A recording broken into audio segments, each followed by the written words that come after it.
ariwo kékeré kọ́ ló sọ káàkiri orílẹ̀-èdè nàìjíríà ní òpin ọ̀sẹ̀ tí ó kọjá pẹ̀lú nǹkan méjì tí ó ṣẹlẹ̀ ní ìlú kaduna ìyẹn lókè ọ̀yà lọ́hùn sí gbajúgbajà àáfàá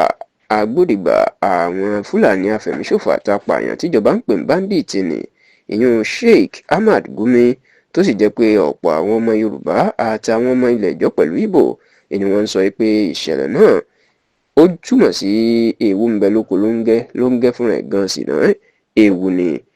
ǹjẹ́ kí ló ṣẹlẹ̀? ẹ rántí pé bó tilẹ̀ jẹ́ pé àáfàá tó lẹ́nu púpọ̀ ní ìlú kaduna ni sheikh ahmad gumi ṣùgbọ́n ẹni tó fi lókìkí tí gbogbo ọmọ nàìjíríà tó sì fi mọ̀ bí ẹni mọ̀wó ìní bó ṣe jẹ́ pé agbódegbà ní fáwọn báńdíìtì tó ń fẹ̀mí èèyàn ṣòfò tó ń jiyàn gbé ọ̀pọ̀ àwọn ọ̀gá báńdíìtì tí wọ́n ń pààyàn kiri òní sheikh gumi sì mọ̀ bí ẹni mọ̀wó tí àjọṣepọ̀ wà láàrin wọn. kódà àìmọye ìgbà ìní sheikh gumi ló ti kó àwọn aṣojú ìjọba lọ sínú igbó láti lọ bá àwọn ọ̀gá àwọn báńdíìtì náà láti bá wọn ṣe ìpàdé. bẹ́ẹ̀ ni gumi tún máa ń bá àwọn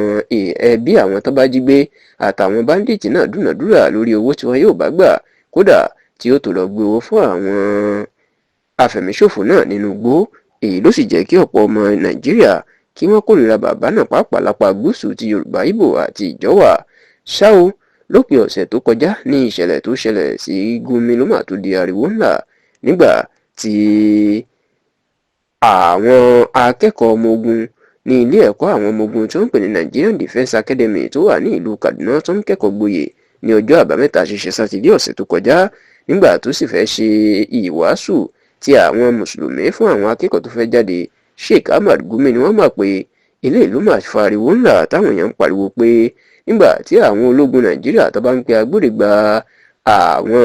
afẹ̀míṣòfò láti wá ṣe wáàsí fún wọn, wọn nílé ti fi hàn pé ewu ti wà o. wọ́n ní ṣe Gumi nìkan ni àáfàá tó wà ní ìlú Kaduna àti ilẹ̀ Haúsá àti gbogbo Nàìjíríà ni tó fi wá jẹ́ pòun ni wọ́n ń pè bí ẹni pé ilé ìgan ò tó ni o. nígbà tí wọ́n tó lọ síwájú tí wọ́n yóò tó lọ sẹ́yìn ìní Gumi bá tó fi àwòrán ọmọ ẹ̀ ìyún ọmọ ẹ̀ tó ń jẹ́ Abdulrahman Gumi ló bá fi síta pé ọmọ òun náà wà lára àwọn ológun tí ó kẹ́kọ̀ọ́ jáde tí ó ti fẹ́ di ológun báyìí. ilé ìlariwo mà fi sọ wípé